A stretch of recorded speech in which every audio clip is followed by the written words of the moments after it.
नमस्कार. आज आपण इयत्ता 6वीचा निसर्गरम्य माथेरान हा पाठ पाहणार आहोत. चला तर मग सुरुवात करूयात. पाठाचे नाव आहे निसर्गरम्य माथेरान.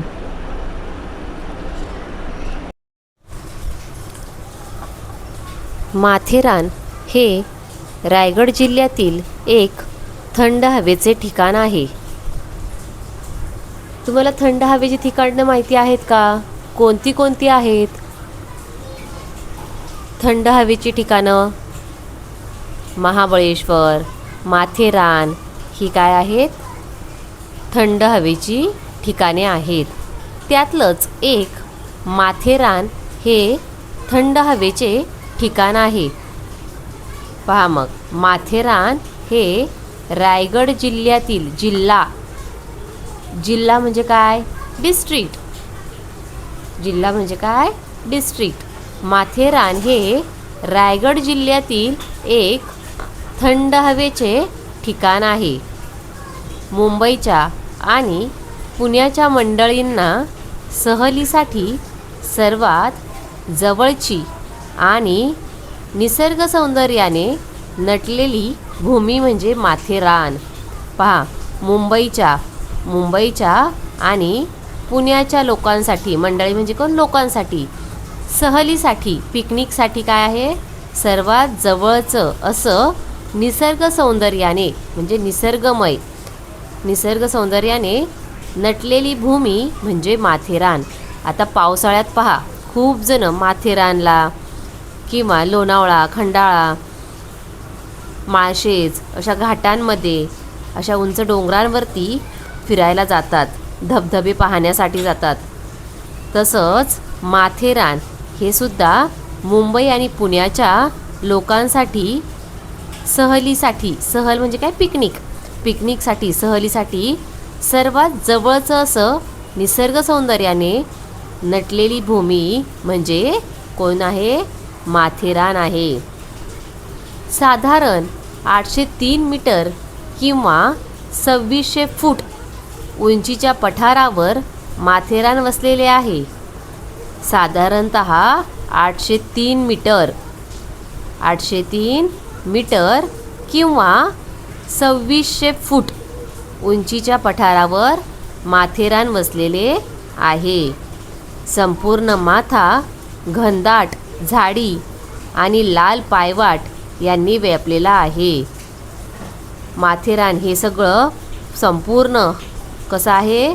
घनदाट म्हणजे जंगल, फॉरेस्ट, खूप साऱ्या झाडांनी ते व्यापलेलं आहे. लाल पायवाट म्हणजे पायाने चालण्यासारखा रस्ता, त्याला पायवाट असे म्हणतात. त्याला काय म्हणतात? पायवाट. लाल पायवाट यांनी व्यापलेला आहे. येथील पठाराची बरीचशी टोके तसेच पूर्वेकडील, पश्चिमेकडील व दक्षिणेकडील कडे कोसळले आहेत. तिकडे जे डोंगर माथा आहे, डोंगर जो आहे तो काय झालेला आहे? कोसळलेला आहे. कोसळलेला म्हणजे पडलेला आहे. माथेरान ही सह्याद्रीच्या मुख्य रांगेपासून जरा सुटलेली वेगळी डोंगर रांग आहे. माथेरान ही काय आहे? सह्याद्रीच्या मुख्य रांगेपासून जरा सुटलेली म्हणजे वेगळा भाग येतो हा. जरा सुटलेली आणि वेगळी डोंगर रांग आहे. कल्याणच्या मलंग गडापासून ही डोंगर रांग सुरू होते. आता माथेरानचा जो डोंगर आहे तो कुठून सुरू होतो? कल्याणच्या मलंग गडापासून हा माथेरानचा डोंगर सुरू होतो. मलंग गडाला लागून बदलापूरच्या टवळी गुहाचे, मलंग गडाला लागून म्हणजे त्याला जोडून बदलापूरच्या टवळी गुहांचे किंवा बदलापूरचे डोंगर आहेत. आता हा मलंगगडला लागून बदलापूर हे एक शहर आहे, एक गाव आहे आणि तिथली काय आहे? टवळी गुहा.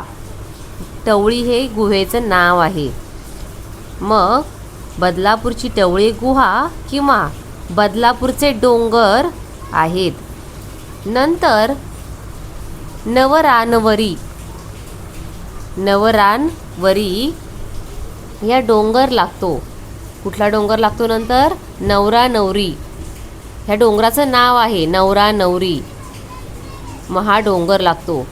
या डोंगरावर असणाऱ्या बारीक सारीक सुळक्यांमुळे हा डोंगर लगेच ओळखता येतो. आणि हा डोंगर कसा ओळखला जातो? बारीक सारीक सुळक्यांमुळे हा डोंगर काय केला जातो? ओळखला जातो. त्यापुढे चंदेरीचा प्रचंड उभा सुळका आणि नंतर म्होसमाळ नावाचा डोंगर लागतो. आणि त्यापुढे सुद्धा पहा कोणता डोंगर लागतो? म्होसमाळ हा डोंगर लागतो. नंतर नाखिंद डोंगर लागतो आणि त्याच नंतर नाखिंद हा सुद्धा डोंगर लागतो. पहा किती सारे डोंगर लागलेले आहेत.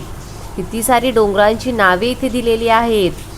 नवरानवरी डोंगर, म्होसमाळ डोंगर, नाखिंद डोंगर आणि येथूनच माथेरानचा डोंगर सुरू होतो. आणि येथूनच माथेरानचा डोंगर काय होतो? सुरू होतो. कोणत्याही प्रकारच्या वाहनांना प्रवेश नसणारे माथेरान हे एकमेव थंड हवेचे ठिकाण आहे. आणि इथे कुठल्याही वाहनांना, गाड्यांना प्रवेश दिला जात नाही. असे हे माथेरान थंड हवेचे ठिकाण आहे. माथेरानला फक्त मिनी ट्रेनच जाता येते. आता माथेरानला फक्त कसं जाता येतं? मिनी ट्रेन म्हणजे छोटीची ट्रेन असते, त्या ट्रेननेच जाता येते. मिनी ट्रेन म्हणजे छोटी ट्रेन. माथेरानला फक्त मिनी ट्रेननेच जाता येते असे नाही. आजूबाजूंच्या डोंगरावरच्या वेगवेगळ्या पायवाटांवरून जाण्याचा अनुभवही थरारक असतो. इथे तर फक्त मिनी ट्रेननेच जाता येते, इथे वाहनं जात नाहीत. पण जर तुम्हाला कोणालाही डोंगराच्या पायवाटेने जायचं असेल तर त्या डोंगराच्या पायवाटेने सुद्धा आपण जाऊ शकतो. पण तो कसा आहे? थरारक. थरारक म्हणजे कसे आहे? डेंजर आहे. तिथे तो जो रस्ता आहे तिथे स्लिप होण्यासारखा असतो, पडण्यासारखा असतो, म्हणून त्याला थरारक असं म्हटलं आहे. पर्यटक उन्हाळा, हिवाळा, पावसाळा या तीनही ऋतूंत चढाई करू शकतात. पर्यटक म्हणजे कोण? जे फिरायला येतात, जे माथेरानचा डोंगर पाहण्यासाठी येतात त्यांना पर्यटक. जे बाहेरून येणारे जी लोक आहेत त्यांना पर्यटक असं म्हणतात. फक्त फिरण्यासाठी येतात असे. मग हे पर्यटक उन्हाळा, पावसाळा आणि हिवाळा या तीनही ऋतूंमध्ये चढाई करू शकतात. म्हणजे डोंगर चढून जाऊ शकतात.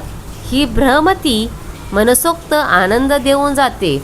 आणि हा डोंगर चढण्याचा जो अनुभव आहे तो काय करतो? मनसोक्त म्हणजे मनाला लागेल एवढा आनंद देऊन जातो.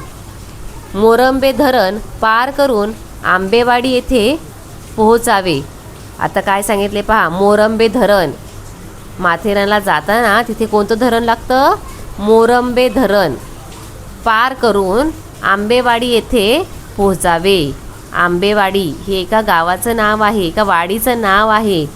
आणि मग मोरंबे धरण पार केल्यानंतर, ते संपल्यानंतर आंबेवाडी हे गाव लागतं, एक छोटीशी वाडी लागते. माथेरानच्या दक्षिणेकडून मलगंडाच्या दिशेने, माथेरानच्या दिशेकडून मलंगगडाच्या दिशेने चालायला सुरुवात करावी.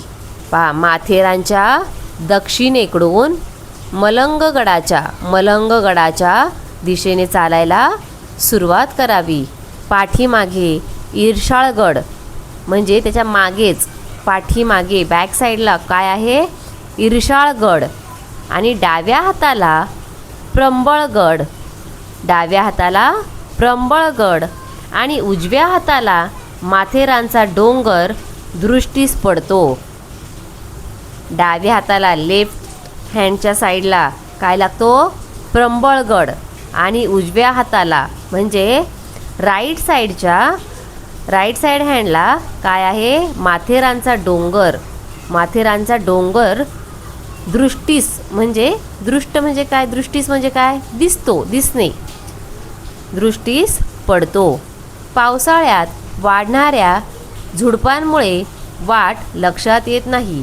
आणि पावसाळ्यात काय होतं? पाऊस पडल्यामुळे जे गवत आहे, झाडं झुडपं आहे, त्यांची वाढ झाल्यामुळे तिथली जी वाट आहे, वाट म्हणजे रस्ता, रोड, झाडाझुडपांमुळे तिथली वाट जी आहे ती काय येत नाही? लक्षात येत नाही. त्यासाठी स्थानिक वाटाड्या बरोबर हवा.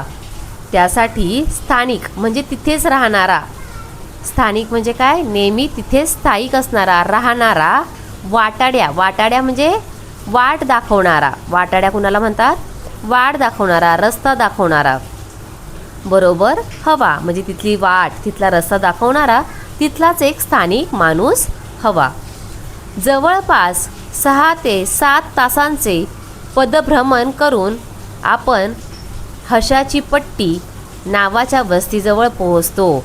आणि जवळपास 6 ते 7 तास म्हणजे 6 to 7 hours पदभ्रमण. पदभ्रमण म्हणजे पायाने चालणे. पदभ्रमण म्हणजे काय?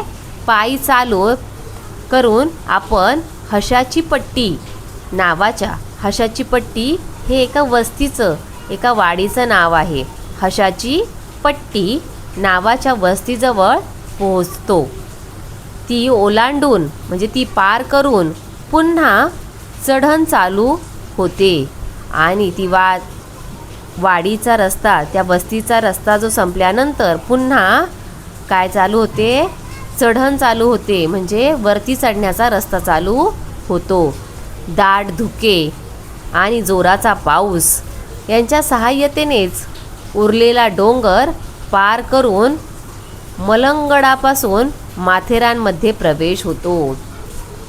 आणि दाट धुक्यामधून, जोराच्या पावसातून या सगळ्यांना पार करून उरलेला डोंगर काय होतो?